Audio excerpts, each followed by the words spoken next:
চালালে আপনি মোটামুটি ইনশাল্লাহ পারবেন। তো এই যে এখন সব কিছু হয়ে গেছে, সব চালা পারতেছে। আসলে নতুন যেদিকে যাইতেছে যাও।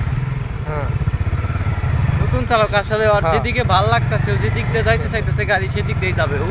কোনো বাধা নাই, বিপত্তি নাই, ওর মনের মতো করে বাইক আর চালাবে। অবশ্যই ফাঁকা রাস্তায়, মানে আমি মনে করি যারা নতুন চালক আছে তারা যদি ফাঁকা রাস্তায় যদি চালানোটা শিখবে তাহলে চাপটার জন্য ভালো হবে। কারণ যে কোনো সময় দেখা গেছে যে দুর্ঘটনা হয়ে যেতে পারে বা পড়ে যেতে পারে। তো এরকম ফাঁকা রাস্তায় চালাবেন। আমরা আরেক বাইক পিছন দিয়ে যাইতেছি, শুধু সামনে আমাদের চেন পড়ে গেছিলো, এই জন্য ওটা আর কি করতে পারিনি।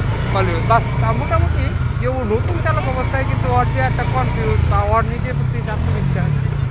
হ্যাঁ, হরন দিও, হরন দিও, বামে হরন, হরন চাপ দিও, চলে হবে।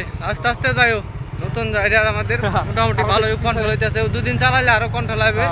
টোটালি 2 দিন চালালেই রাইডটাই সবর হাতটা ক্লিয়ার হয়ে যাবে। তুমি যাইতে পারবা, নামাইতে পারবা, আস্তে আস্তে নামাও, ব্রেক ধরে ধরে দেখে দেখে। পারবো পারবো। যাও আস্তে আস্তে। আসলে যে বাইক চালান সে খুবই আত্মবিশ্বাস আছে, ও পারবে। আত্মবিশ্বাস আসলে জিনিস সব থেকে পারফেক্ট। মানে তুমি যদি আত্মবিশ্বাস থাকে যে কোনো ক্ষেত্রে আপনি খুব দ্রুত বাইক শিখতে পারবেন। তোর আত্মবিশ্বাস খুব ভালো, কন্ট্রোলিং আছে ও, যেহেতু নতুন রাইডার। কনফিউজ আছে, মানে যে নিজে পারবে এরকম একটা বিশ্বাস আছে। বিশ্বাস থাকাটা খুবই জরুরি। ও কিন্তু সব দিক দিয়ে যাও আস্তে আস্তে আস্তে আস্তে ক্লাস ছাড়বা, তুমি আস্তে আস্তে যাবা।